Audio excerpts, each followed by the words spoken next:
From forgotten case files and unexplained events, this is the Unresolved Archive. Case File 001, The Somerton Man.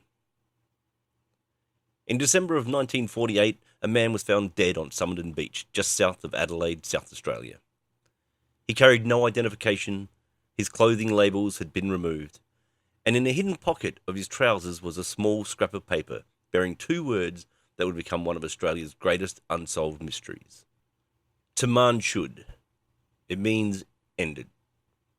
More than 70 years later, the identity of the Somerton Man and the circumstances surrounding his death remain unknown.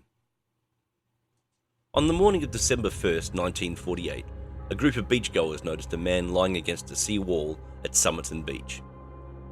At first, nothing seemed unusual. Witnesses later reported seeing the man the evening before. He appeared to be resting, smoking a cigarette, occasionally shifting position. But by morning, he was dead.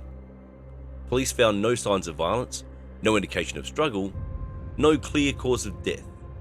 The man appeared to be well dressed, his shoes polished, his clothing neat, though slightly worn. Yet almost immediately investigators noticed something strange. Every identifying label had been carefully removed from his clothes. There was no wallet, no identification, no hat despite the warm summer weather. It was as though someone had deliberately erased his identity. The body was taken to the Royal Adelaide Hospital, where doctors conducted an autopsy. The results deepened the mystery. The man was physically fit, in good health, no obvious disease or injury that could explain his sudden death. Toxicology reports suggested the possibility of poisoning, but no known poison could be identified. His stomach contained only partially digested food. His organs showed signs consistent with toxin exposure, yet no toxin was ever found. Police recirculated photographs across Australia and internationally, hoping someone would recognise him. No one did. Fingerprints went overseas. No match. The man had no name, and no past that anyone could confirm.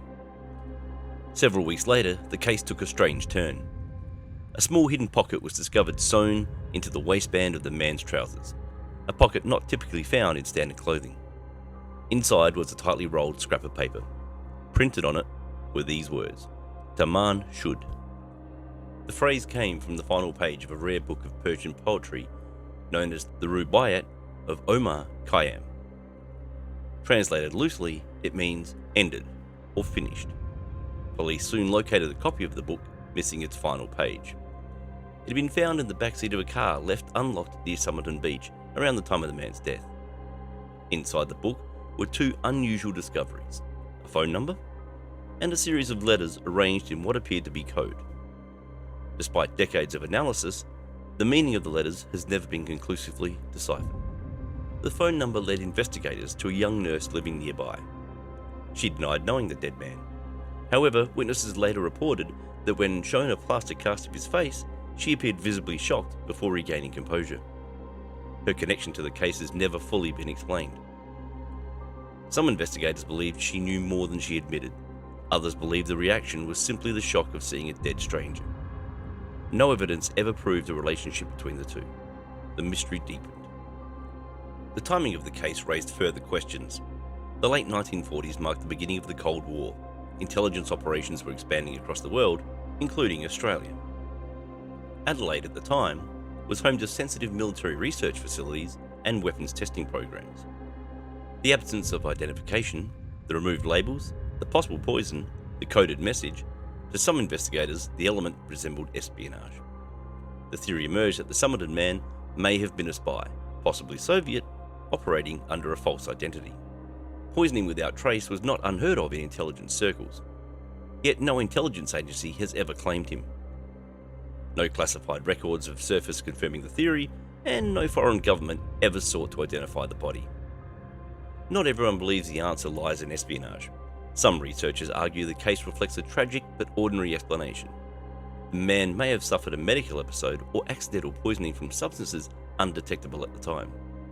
The removal of labels may have been unrelated. Clothing purchased second-hand or even altered. The coded letters could have been meaningless notes, or personal shorthand rather than a cipher.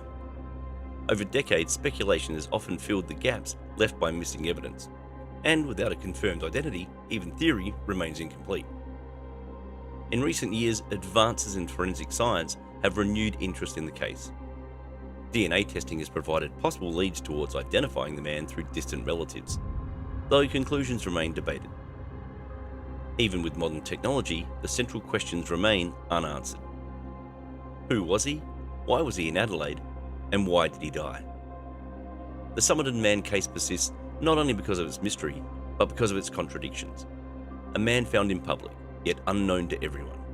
Evidence suggesting planning, yet no clear motive. Clues that seem meaningful, yet lead nowhere.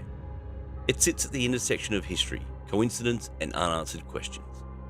And perhaps that is why it continues to fascinate. Some mysteries promise solutions, others simply remain. Was the Somerton Man a foreign agent operating quietly on Australian soil? Was he connected to intelligence work during the early years of the Cold War? Or was he simply a man whose story ended alone on a beach, his identity lost to time? The file remains unresolved.